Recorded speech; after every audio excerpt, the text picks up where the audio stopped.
Ghost, you made the best analogy last night. And I don't know if you ended up tweeting it or not. But as it was going on, we were live in the Discord with our subscribers because we're the fucking best. We don't only crush bets. We hang out with them all fucking night.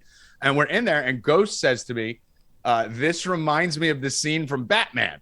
You know, remember they're both on the boats, and one of them has to push the nuke button to blow up the other boat. And he's like, both coaches are just sitting there like, are we going to run it down? Are we going to, am I trying to win? Like, what's going on? And fucking Staley hit the fucking button first. And then I think what happened there is that Staley hit the button, pushed the timeout button for no reason. He wasn't trying to get his defense set or anything like that, for no fucking reason. Because even if they get the stop, like Ghost said, their best case scenario is a tie. Because if you receive the punt, you're not going down 80 yards to try and score. You're taking a fucking knee and you're going to fucking playoffs. That's what's happening. You can make an argument that he got a call from the fucking NFL or someone got involved and fucking made him do something. I'm not going to go that far with this, but I will tell you that it was the single worst timeout call in the history of sports. There was no need to do it. You saw players talking after the game. You saw the one player talking to Eckler after the game, where all you could see is his hand move from his mouth and he says timeout. That's the only word you could hear him say. And Eckler goes, are you serious? Like, you could just see his body language go, bro, are you serious? And you know the dude was telling him, listen, we were just going to fucking literally just kneel this fucking thing out. We were worried you were going to call a timeout. And then Eckler was like, what? So if you're the Raiders, you got to fucking go to win the game at that point, because now you're worried they're going to try and score on the way back if they get it with 40 seconds. And they're going to keep calling timeouts. Just horrible. Horrible. I compare it, Healy, before I kick it back over to you. I would compare it as the best analogy I can give for anyone in who has played poker before. You're sitting on a 2-7. You're sitting on a dead hand, right? That's Staley. 2-7. His best case is a tie. He's just praying things go his way. And all of a sudden, Ghost is on the other side of the table. He looks like a poker player with his fucking glasses and hat. And Ghost, I push all in on Ghost. And Ghost is sitting on a fucking 2-pair or whatever the fuck it is. And he's deciding, do I want to call this? And I'm just sitting there like this, like looking down, not doing anything, not even making eye contact, just making him make his decision. And then right as he starts to fold his cards and put them on the table, I go, I knew you'd fold. Or say anything that all of us, or the right move, I had something. Whatever it is that makes the guy go, wait a minute, no, I call. That's what Staley did. Just fucking let him fold. And if they didn't fold, they don't fold. But let him fold. It was horrible. And the reason I say it's worse than Weber is because Weber was a fucking 18-year-old kid in the heat of a moment, not having any idea what was going on, frantically not making a conscious decision to fuck that game up. Weber was actually trying to do the right thing. He just had a fucking brain fart, and he's a kid.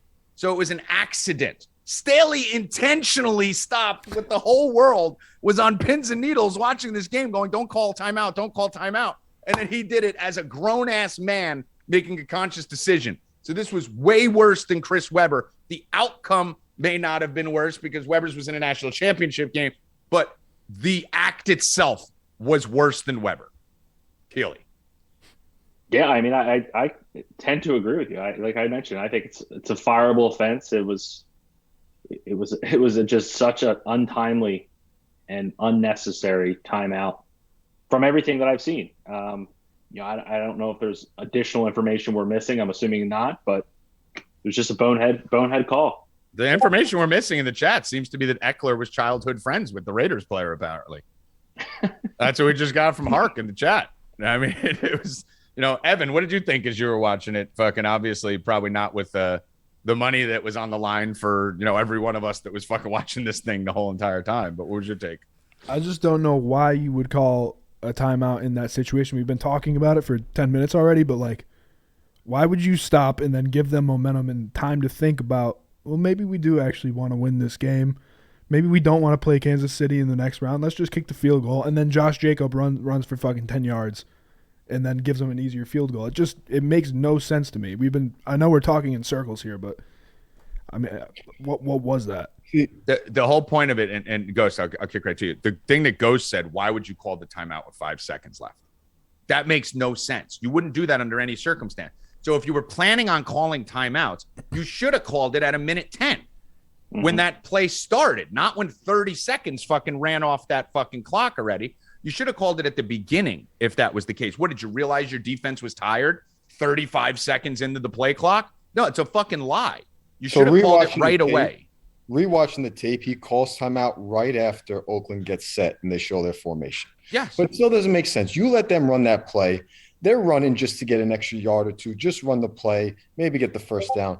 They set them up to give up a 10-yard run. They were on the 39 when it was third down. That would have been a 56-yard field goal. There's no way he's taking a chance kicking a 56-yard field goal at the end of the game. That extra 10 yards changed everything. But I think honestly, I think he kicked the field goal because part of it was probably because he was pissed off. It has to be. Yeah. Because why else would you risk having that kick blocked, returned, and lose on there when you're guaranteed to get in? I can understand the Oakland side of all of it, honestly. I probably would have kicked the field goal, right?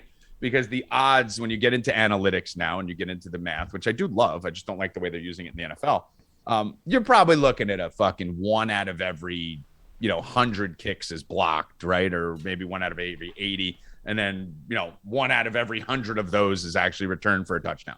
So you're talking about a very slim percentage, a less than 1% chance probably of getting a kick return touchdown the other way. But you're also talking about, maybe you do feel you have a 20% better chance of beating one team rather than the other. So the math will weigh out. I'll weigh this 1% risk to get that 20% edge on whatever I'm thinking in my mind. The other thing is that they are division rivals, right? So you get to knock out your division rival. So we have to factor that side into it, although we just want to go straight. That's what it comes down to me more. Which fucking team do I hate the most between the Steelers and Chargers? Yeah. And who do I want to send home? Yeah, listen. That was cold-blooded. I loved every second of it. I loved it. I was praying for it to go in, too, at that point. Not just because I had the Raiders' money line in something, but because, I was like, good, fuck you, Staley. Like, fuck you. I'm sick of these fucking coaches getting off the hook like McVay always does and fucking Harbaugh was all year. I was glad the fucking Ravens got knocked out. I'm glad Staley got knocked out because this is what destroyed baseball. And this is what they're starting to do. Football's already destroyed. But this over analytics from non-analytic people is the problem. It's fine when the analytics specialists like the Tampa Bay Rays were doing the analytics shit because they were brilliant at it. But then when you get Aaron fucking Boone and every fucking idiot who doesn't know anything about analytics, putting analytics in the wrong time, like they say, a little bit of knowledge is a dangerous thing. That's when it destroys the sport. And now you can't even watch the fucking half the baseball games because all the teams are shifted onto one side. Teams are bunting and then they're not bunting and no one steals anymore. And no one, we don't try to hit sack flies or move runners because the analytics say we need to hit home runs.